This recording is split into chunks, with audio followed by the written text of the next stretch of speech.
അമ്മ കഥ പറഞ്ഞുതരാം അപ്പൂൻ്റെയും തൊപ്പൂൻ്റെയും കഥ കേട്ടോ. പണ്ട് അമ്മ വായിച്ചിനി ഒരു കൊച്ചു പുസ്തകം ഉണ്ടായിനി, ബാലരമ കളിക്കുടുക്കൊക്കെ. അപ്പം അതിലൊക്കെ ഉണ്ടായതിന് കഥയാണ്. എക്സാക്റ്റ് അത് സ്റ്റോറിയൊന്നുമല്ല, എന്തൊക്കെയൊക്കെയോ മാറ്റങ്ങളൊക്കെ ഉണ്ട്, കുറേ ആയില്ലേ.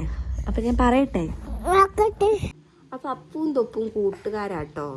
എന്താണ്? അപ്പവും തൊപ്പും കൂട്ടുകാരാണേ. അപ്പോൾ അപ്പു നല്ല കുട്ടിയാട്ടോ, പക്ഷെ തൊപ്പു ചീത്ത കുട്ടി. അമ്മ പറഞ്ഞതൊക്കെ അനുസരിക്കും, പക്ഷെ തൊപ്പു അമ്മ പറഞ്ഞതൊന്നും അനുസരിക്കൂലേ. അങ്ങനെ അപ്പവും തൊപ്പും എപ്പോഴും കളിച്ചുകൊണ്ടിരിക്കും. അപ്പം അപ്പൂൻ്റെ അമ്മ പറഞ്ഞിട്ടുണ്ട്, കളിയൊക്കെ കഴിയുമ്പം കൈയെല്ലാം നന്നായി വാഷൊക്കെ ചെയ്യണം, എന്നിട്ടേ ഭക്ഷണമൊക്കെ കഴിക്കാൻ പാടുള്ളൂ എന്ന്. പക്ഷെ തൊപ്പു ഇതൊന്നും ശ്രദ്ധിക്കാറ് തന്നെയല്ല കേട്ടോ. അങ്ങനെ അപ്പവും തൊപ്പും ഇങ്ങനെ ഒരുമിച്ചിരുന്ന് കളിക്കുകയാണ്, ഫുട്ബോൾ കളിക്കുകയാണ് കേട്ടോ. അപ്പോൾ അപ്പൂൻ്റെ അമ്മ പറഞ്ഞു, മക്കളെ വാ, ഞാൻ ചായ എടുത്ത് വെച്ചിട്ടുണ്ട്, നല്ല പഴംപൊരി ഉണ്ട് എന്ന് പറഞ്ഞു കേട്ടോ. അപ്പോൾ അവർ രണ്ടാളും ഓടി ചെന്നു. അപ്പു വേഗം പോയി കൈയൊക്കെ കേക്കി ഹാൻഡ് വാഷൊക്കെ ഇട്ട് കൈ കേക്കിട്ടോ. പക്ഷെ തൊപ്പു വേഗം ടേബിളിൻ്റെ മുന്നിൽ വരുന്നിരുന്നേ. അപ്പോൾ അപ്പു തൊപ്പുവിനോട് ചോദിച്ചു, നീ എന്താ കൈയൊന്നും കേൾക്കാത്തേ, കൈയൊക്കെ കേൾക്കുക, അല്ലെങ്കിൽ നമുക്ക് വല്ല അസുഖമൊക്കെ വരും, കീടാണു അകത്ത് കയറുന്നൊക്കെ പറഞ്ഞു. പക്ഷെ തൊപ്പു പറഞ്ഞു, ഇനി നമ്മൾ ഫുട്ബോളല്ലേ കളിച്ചത്, ഫുട്ബോൾ കാലുകൊണ്ട് കളിക്കാനുള്ളതല്ലേ, അപ്പം എങ്ങനെ നമ്മളെ കൈ അടുക്കാവാനാന്നൊക്കെ പറഞ്ഞു. തൊപ്പ് വേഗം പഴംപൊരി എടുത്ത് കഴിച്ചു കേട്ടോ.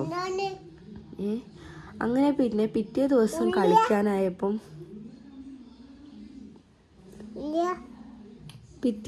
കളിക്കാനായപ്പോഴേ എന്താണ്, തൊപ്പൂനെ കാണാൻ തന്നെ ഇല്ല കേട്ടോ. അപ്പു കുറേ അന്വേഷിച്ചു. അങ്ങനെ അപ്പു തൊപ്പൂൻ്റെ വീട്ടിൽ പോയി നോക്കിയപ്പോൾ എന്താ ഉണ്ടായേ നമുക്കറിയോ?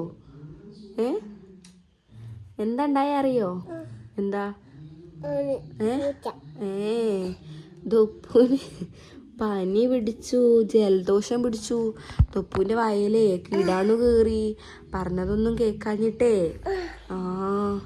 അപ്പുണ്ടല്ലോ തൊപ്പു വെയ്യാതെ കിടക്കുക. അപ്പം ഇതിൻ്റെ ഗുണപാഠം എന്താണ്? അമ്മമാര് പറഞ്ഞത് അനുസരിക്കണം. പറ അനുസരിക്കണം പറ.